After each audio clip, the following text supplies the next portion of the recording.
Hello and welcome to the Mental Health Attention Initiative. I'm the host for the Talk4Help podcast. In honor of Women's History Month, today we will have an interview session with two Women Against Abuse representatives. We will discuss how mental health plays a role in women who face abuse.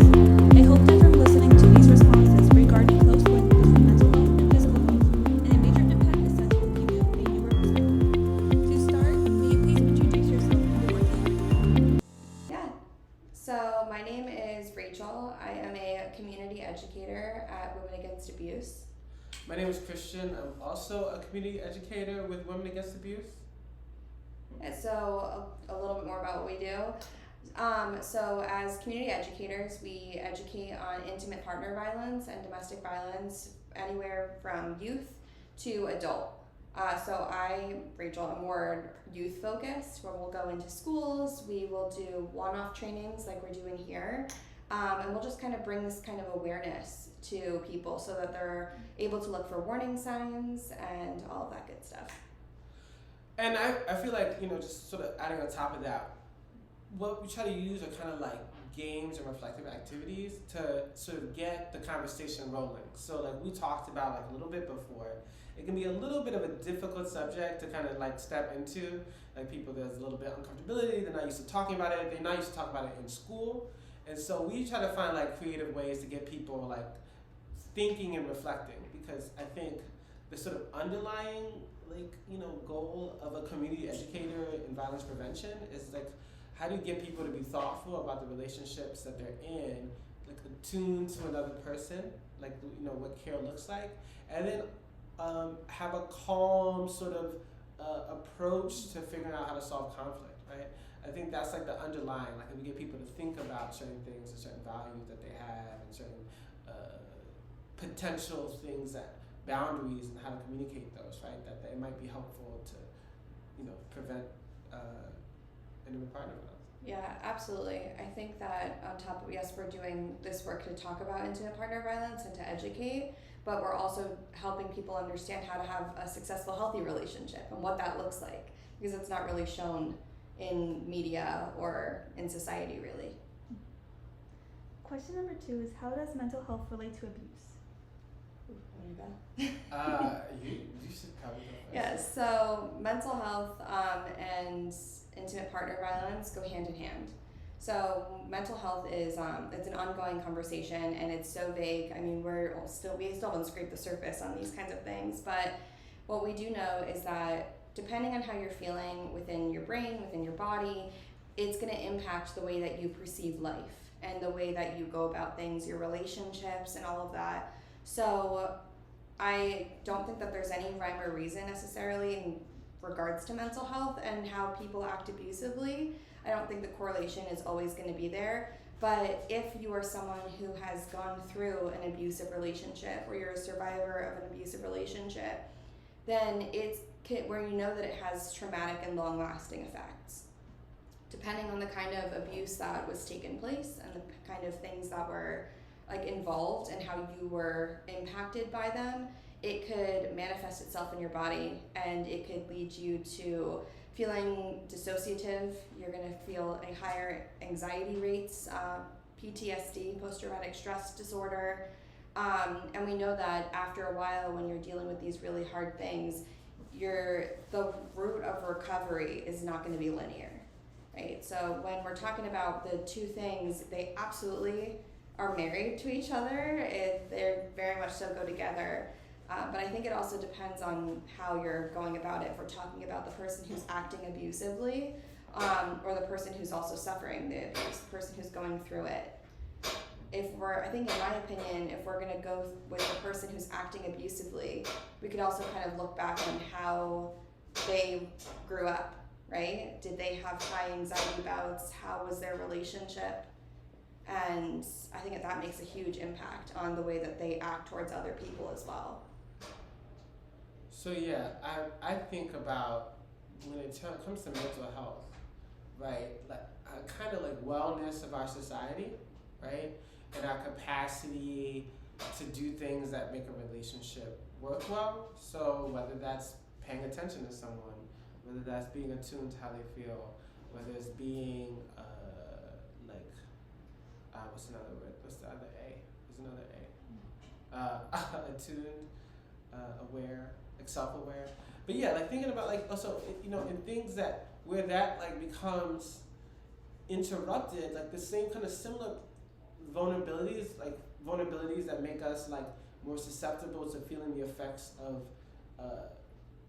lack of sort of resources and funding for helping folks with mental health is like the same kind of vulnerabilities that make people vulnerable to experience intimate partner violence, right? So then there's the fact that intimate partner violence can cause and negatively impact mental health as well. So the way I look at it is, we have a certain responsibility to ourselves to take care of ourselves, or to find community and figure out ways to take care of ourselves, right? And that we may struggle with certain things, but we're still accountable for how we treat another person. So I can struggle with depression, anxiety. That doesn't mean that I can treat someone or kind of control what someone does as a way of solving or soothing something that I'm struggling with, right? And so it's gonna be a delicate thing to like one to realize, or someone who's in a relationship with someone who has mental health issues, that like, oh, like this person's suffering, and at the same time, that doesn't excuse for the way that they're making me suffer, right? And also being really attuned to the way that like our relationships can impact our mental health. Like I've had difficult relationships that have been very poor for my mental. They weren't abusive, but they've been very poor for my mental health. They made it really difficult to feel comfortable, experiencing vulnerability, experiencing intimacy, right? And it's like we take seriously the people that we choose and want to connect to, right? And like also making a priority that like it feels good for our mental health as a part of that, right? I think it's really important. I think that when you said the word awareness, and that also makes a lot of sense. When you're talking in society, a lot of people are still dismissive of mental health issues, right? And when you're from an out person, a bystander looking into a relationship, just like we talked about before, you may not know, right? You may not be 100% aware of what dangers could happen in a potentially abusive relationship. And so it may seem like there's this lack of understanding. And yes, you absolutely have a responsibility to yourself and to your partner to create that safe space for yourselves. But it also added the added pressure from society of not really fully understanding how people work still, and how we have relationships, and how I'm a whole person with my own stuff, and the person I'm with is a whole person with their own stuff, and the way that they react to me is not necessarily my responsibility, but while I'm choosing to be in a relationship with that person, I want to make sure that I'm also able to help them and be able to care about them in the way that they need that care, right? Question number 3 is, what is the difference between how men and women face abuse? How does gender play a role? So, I mean, our organization is poorly named, but why it's named what it is because it comes out of a sort of tradition and a period of time, right, where like even speaking or naming that abuse happens, that it impacts women, was like a thing that people refused to do, right? And so the name, I think at the time when the organization was created, was a really like it was provocative, right? And so, but now, like we understand, we know that like anybody can experience abuse, right? And not just men and women, but also people non-binary, trans, right? And so that's important to like kind of like understand. I don't think that gender. How would I say this? Like, I think the physical vulnerability of femme presenting folks or people identify as women or right of like that's particular.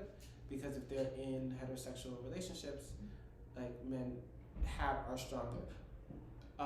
But also men also have access to use guns more. They also, have like their relationship to drugs and alcohol.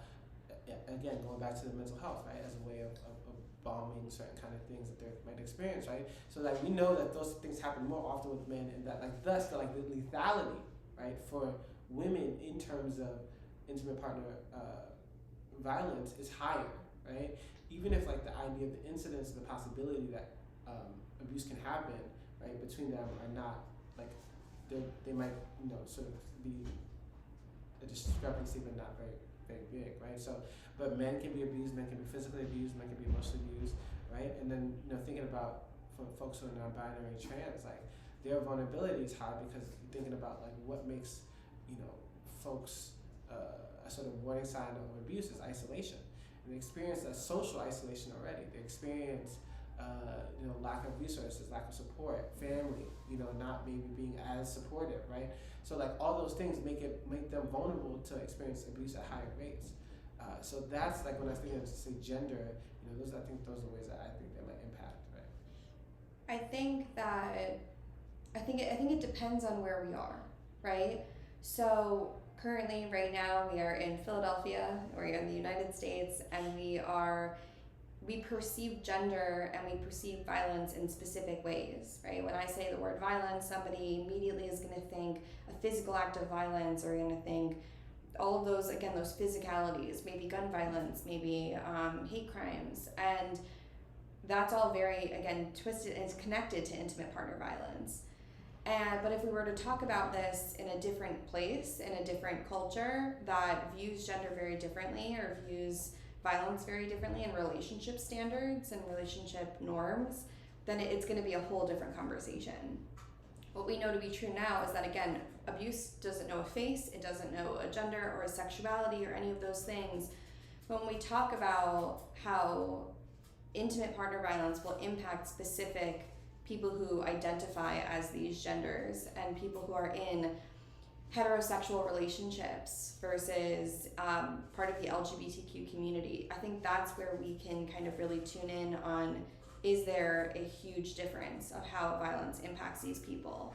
Because when we talk about a heterosexual relationship, we unfortunately automatically, a lot of people think abuse is a man abusing a woman, which again we know is not the case. Just like Christian had just said, men absolutely still face these issues.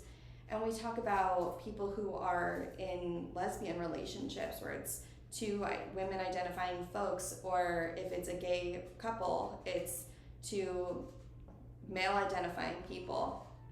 A lot of times people are like, oh, well, that it doesn't happen, it doesn't impact them in that same way. Or if we were going to discuss violence in, again, a lesbian relationship, a lot of people think of it, I was like, well, women can't hurt them. They're not that big, they're not that strong, how does this happen? And again, it's that idea of what is intimate partner violence. So it's taking away the physical of it and recognizing that there's so much more to it.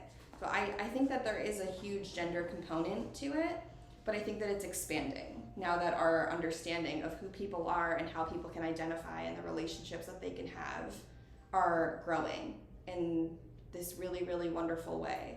But again, like when we talk about trans people and we talk about non-binary people, a lot of times they're left out of that conversation.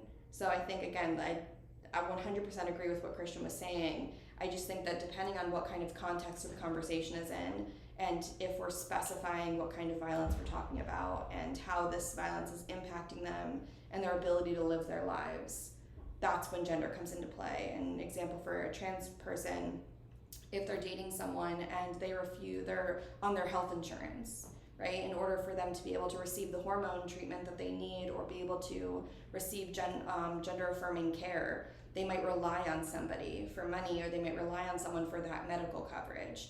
And if that person that they're relying on is acting abusively, they might limit their ability to access those things, which would then very deeply impact them because they can't live the way that they would like to live. They can't access these things that are so important. So I think that that's one of the main things when gender comes into play, is that inability to recognize that abuse is more than just physical, and it's more than just two heterosexual people who are dating. The next question is, can you tell us about the mental health symptoms that women who have experienced abuse are likely to encounter?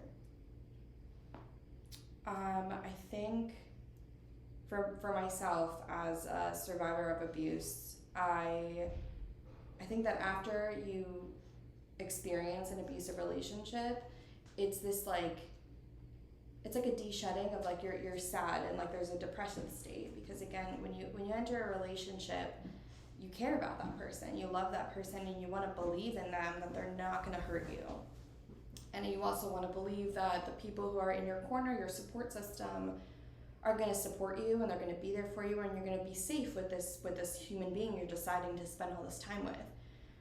So not only are you dealing with whatever repercussions you are healing from the actual acts of abuse, again, whichever types of abuse that they are, but it's also this really, really anxiety-ridden and like overwhelming and overthinking notion of, how did I miss this? Or it is, why did this happen? Or you're asking yourself all these questions. Again, I don't think that there's any right way to answer this, because everyone experiences abuse in their own way, and they heal in their own way, and whatever looks good to them. It's therapy, it's exercise, it's whatever you need to do in order to get yourself there. But I will say that depression, anxiety, PTSD, again, trauma manifests itself in the body in different ways. There are some people who have physical reactions, like inability to use legs or use physical attributes in your body because of the trauma that you have endured. So again, I think that's a tough question, because I think it depends, but I definitely would say that the healing portion of that is going to heighten whatever mental health issues or what mental health diagnosis you may have had before, right? Because you're dealing with it on a heightened level.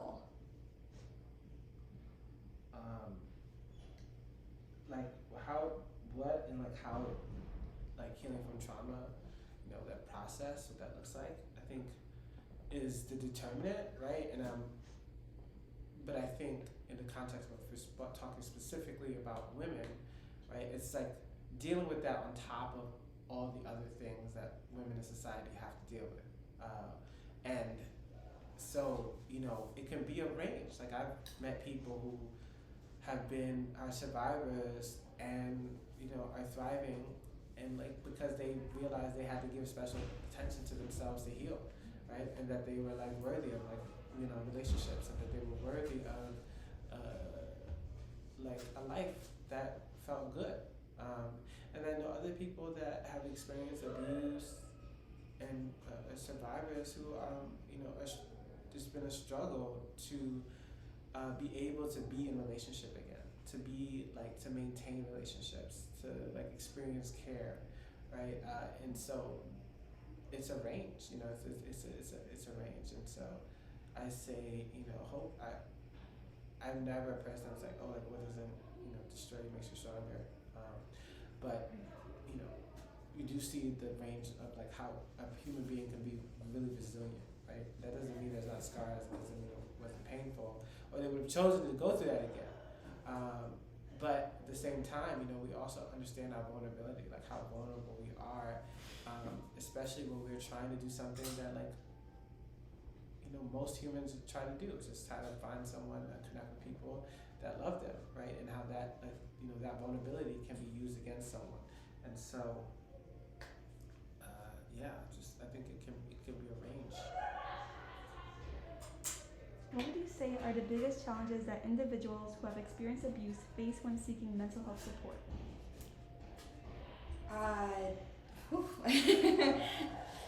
These are great questions. I think that one of the biggest challenges is that there's a lack of access to support.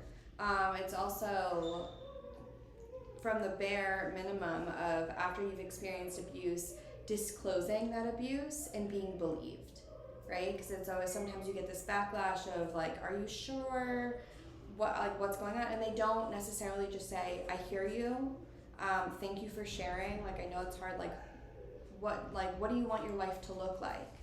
And to help them from there, and recognizing that just because somebody has experienced these things and they are dealing with mental health issues on top of this really awful experience, they're still, you as an individual are fully capable of knowing what you want and what you need, right? And the kind of help that you want to access and the kind of help that you would like to receive, and you're in the driver's seat of your own life.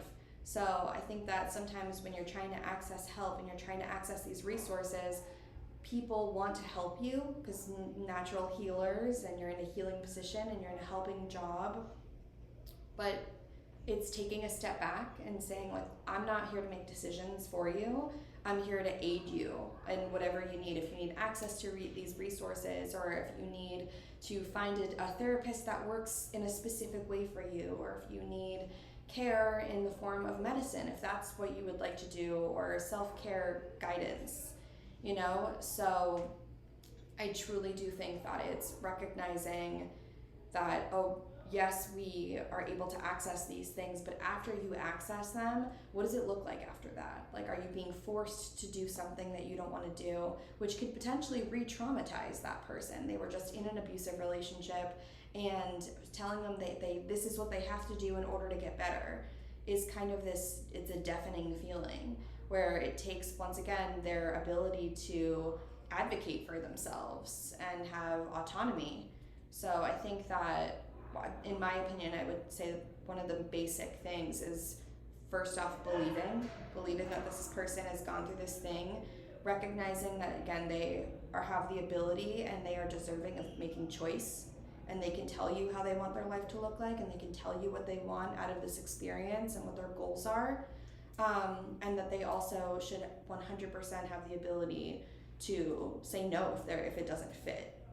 Because again, it takes away and it puts them back in that position of not being able to feel safe or to feel in control.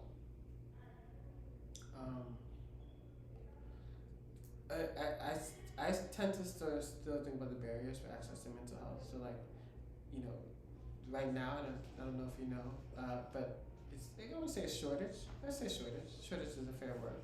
But then there's also, like, economic barriers, the culture barriers, like where is it okay? Is it okay to go to mental health, like to go to therapy? Do you can afford it? Do you have a job that gives you health insurance? Like, all these are different factors on top of, you know, the already difficulty of, like, starting the process of healing. Like, there's a whole stages of change thing that, like, we talk about. That is, you know, a big part of that accounts for, like, the failure, like the difficulty. I've encouraged a number of people to access therapy after experiencing abusive relationships, and a number of them, like, either take a long time or they don't. And you know, part of that is a lack of I think it kind of goes back to some of the lack of trust that you can experience once you've been in a relationship with someone who hurts you, right? And so it's really difficult. But there's other things to mental health, like, than just than therapy. There's, like, what people do to self-care. There's what people do in their relationships that feel safe, right? Their ability for those people to show up in community, right? All of those impact a person's mental health together. And so, you know, there are many pathways, I think, to healing. Like, there's not just one. A lot of people do.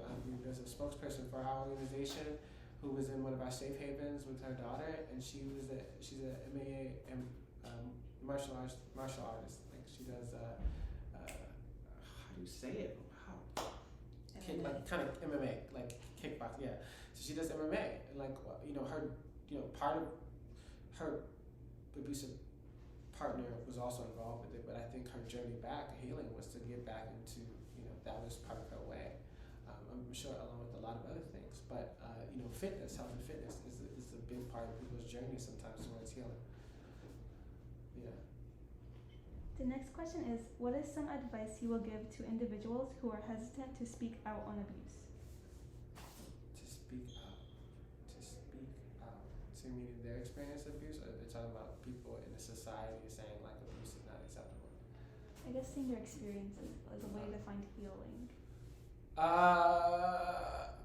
I think, like, again, like, everyone's journey is different, you know, like, everyone's way of saying, like, oh, like, how do I come to terms and make sense of what happened to me, right? Some people, it's really helpful to tell a story.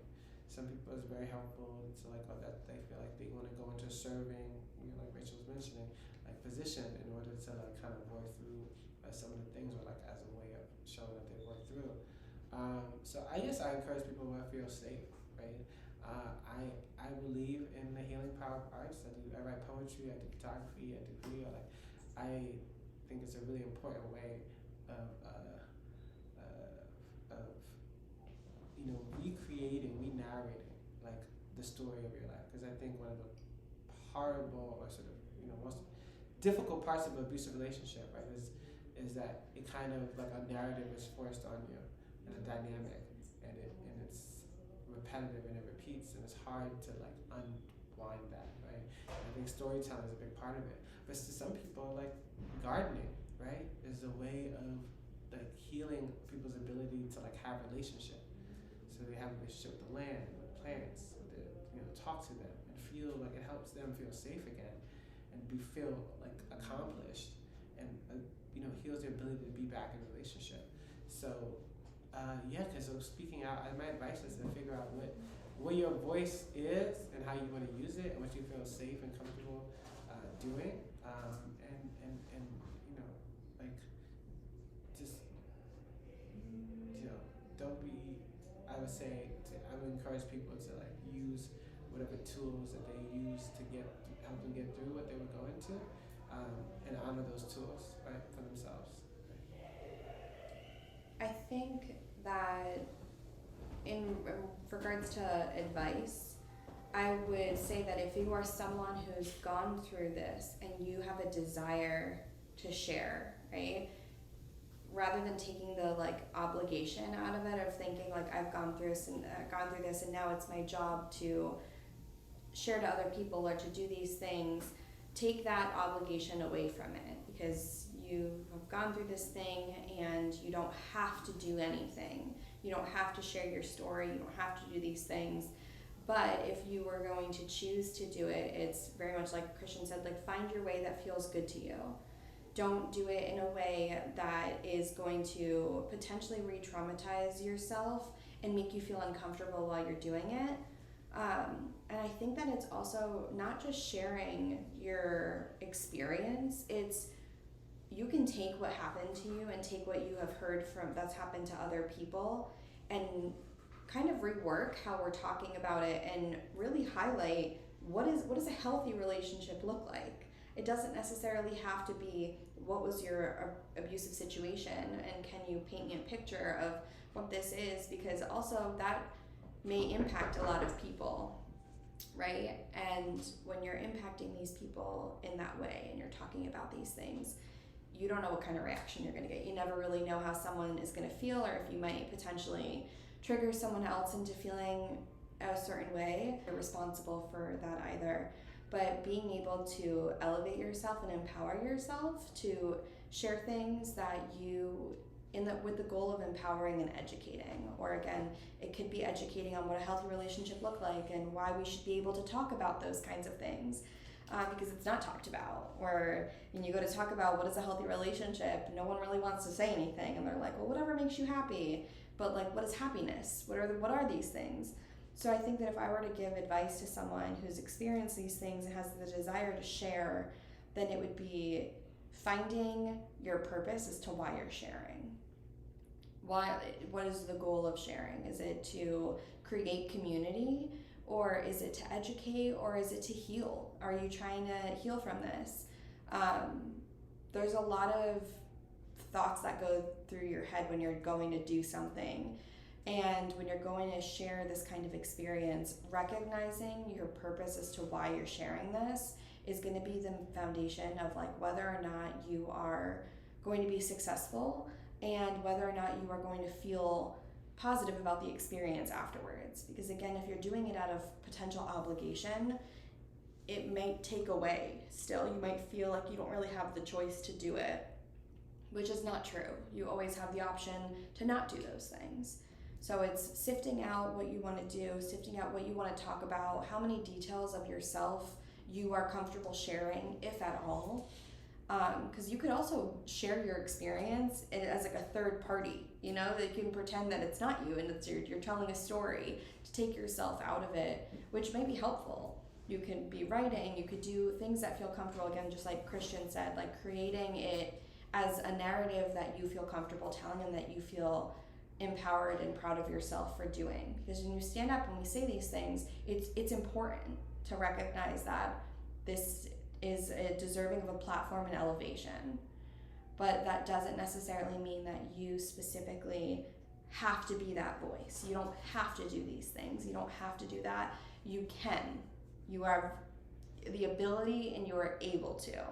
And it's an empowering move, but it's not an obligation. It's not anything that you are being forced to do because you've experienced these things. And I think that would be the best point of advice that I could give to another person, is that do it because you want to and because you are deserving of that space, not because you feel like you have to. The next question is, how can mental health professionals better aid and support individuals who have experienced abuse, and how can that be applied to a school setting, especially in high school and college? Good question. Do you want to go first? Yeah. So I think like if it's been clear, like someone has experienced like they're a survivor, or they are working with someone or like identifies as a survivor, that part of an important goal, right, is to repair one's ability to feel safe in their own body, in their relationships, and in their community, right? So it's like a kind of ecological thinking, right? It goes from body, community, body, relationships, community, or backwards the other way too. And you know, because that can be like, there are a lot of ways that what happens in certain kind of spaces might feel abusive, right? They might remind folks of like, oh, this is kind of, might feel like trapped. I might not feel like I have a choice here. I might even feel like this like doesn't feel consensual. Like it's important, so it's like recognizing those, like the structures of institutions as well, to see like how might they be more, kind of themselves less abusive. Whether that comes to race, whether that comes to like gender, whether that comes to economics, right? Because those are all ways, again, abuse can happen. So I think that's important, like the structure and the whatever. But I think in terms of like a treatment plan, or thinking about like how do you get a person to some kind of, because it's like, it's not a normal, but it's the new normal, to a new place of like where they would want to be, like where would they want to imagine themselves as far as like what healing might look like for them, right? Everyone, if you take an apple, a bite out of an apple, and you could patch up the apple, right? But it's not going to be quite the same, right? And so understand that, but I look at it like there's a Japanese art form called kintasai, right? It's the process of mending a broken piece of broken things with gold, right? And it's like thinking about like scars, right? And the scars that we have, whether they're emotional or physical, what does it look like to make them a kind of art, to fill them with gold, right? And I think the attention to that, and like also what might that look like culturally, differently cultures, right? Because the way that abuse is experienced in Black communities can be very different than experienced in white communities, the way it's experienced in Asian communities, right? How religion might impact that, how people's either like, and that can be their goal. They might have felt unsupported by religious leaders in their community, and then I said, oh, stay with this person. Or, it's like this is like was a journey that helped them figure out how and the way out of this relationship, right? It gave them something to like tend to, that helped them have hope. So it's like it can be very different, right? How what's the word I'm looking for, right? Institutions can play a role. Think about it in schools and things like that, because people are themselves very, very different. I think it would be like also looking at that person's safety plan. What was that like self-care plan look like? To encourage them to like, keep working on that and feel empowered to, and have the space to like engage in that seriously over time as part of their treatment. I think that the approach for mental health professionals is something that is going to be an ongoing progression as we learn more about things and as we're open to discussing more things, and as mental health is becoming a topic that we're able to talk about, it is becoming a norm, which is wonderful.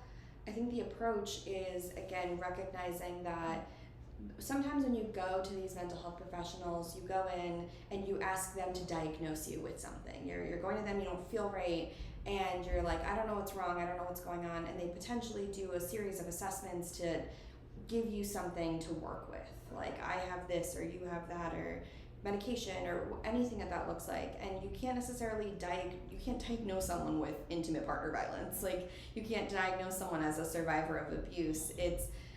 They're talking about it and recognizing that they don't necessarily need that kind of help. It's a different kind of healing experience, because it's a deconstruction of relationship.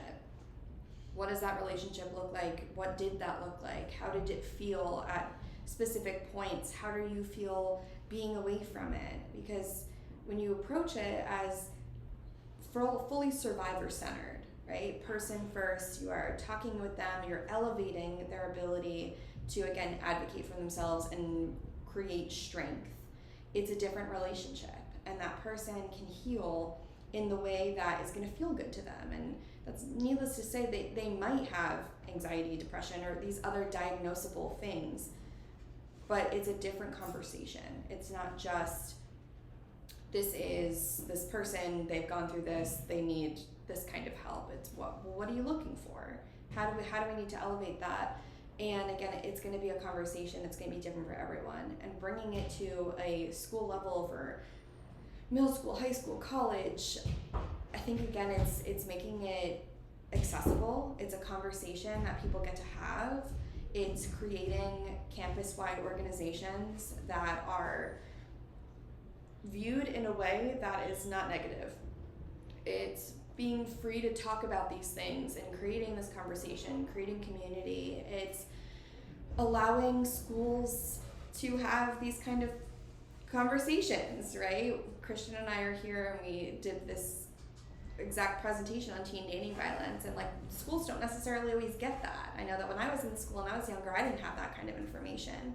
So it's also partnering with organizations that are in your community, right? It's recognizing that the resources are out there, and a lot of times the resources are free. So if you could download them, you can give them out and make it part of the conversation rather than an addition to. It shouldn't necessarily be these are your core classes, this is math, this is science, this is that. Also, we have an outside program that's this. It's talking about these kinds of things and integrating it into these systems, and recognizing that it can happen at any age, and that we can talk about it, and that it's okay to talk about relationships, and it's uncomfy, and that's fine, because so is everything else, right?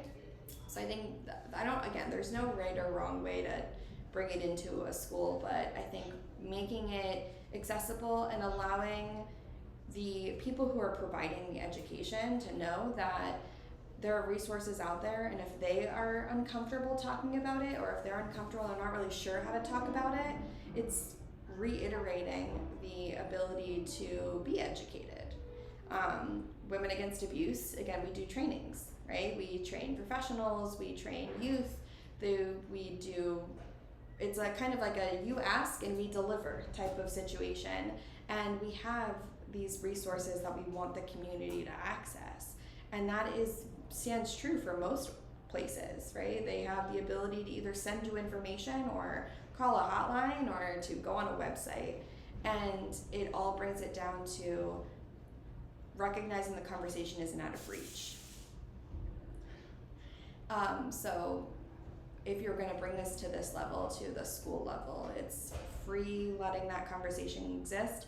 And it's also like recognizing that young people are people. Like, you can talk about relationships and you can have those experiences, and it's not only an adult conversation, it's not just an adult table conversation. You are also living life as a human being who's feeling things and who's able to self-identify, and that's something that is deserving, again, of talking about. So it brings it down to access and conversation. Having this discussion about the role mental health plays on women who face abuse.